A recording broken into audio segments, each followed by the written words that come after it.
Though the town of Hannover-Schmünden had been very kind to the Harmsens, and they wanted to spend more time there, they had to continue their journey along the trails of the Grimm brothers. As they traveled south, they came closer and closer to the places the Grimm brothers held so dear. The Harmsens had to face the blizzard, heavy snow and lots of rain in their attempt to get to Marburg, the city where both Jacob and Willem Carl resided. Luckily they found refuge in a nice little holiday home in the suburb of Marburg, called Schröck, which is not to be mistaken for an ogre settlement. On the way from Schröck to Marburg, one sees the Elisabethbrunne.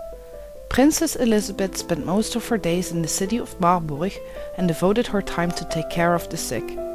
After her death, she was canonized a saint for all the work she did. The spring had been around for centuries, even long before this stone structure was built.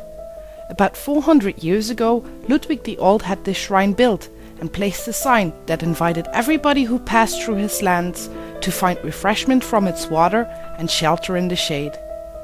Today this ritual is no longer practiced, for the newest sign says, "Do not drink" and "No grilling."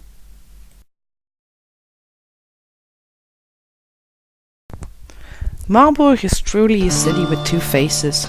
The terms downtown and uptown can be used in quite a literal way.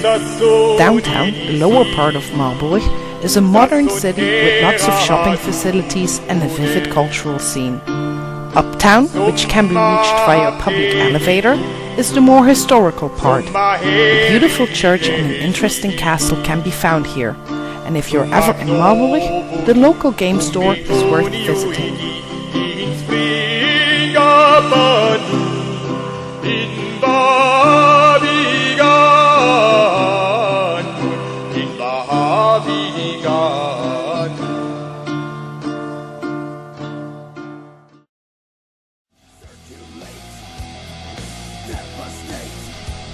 Death is a topic the people from Marburg did not shy away from. A large collection of death puppets is witness of that. But the Harmsens could not help but wonder what Saint Elizabeth would have thought if she would have known that centuries after her death, a disease related to Ebola, and so horrible it was even mentioned in Resident Evil, would have been named after the city she loved so much. But other than that, Marburg is a really cool city. Narrow streets and cool statues.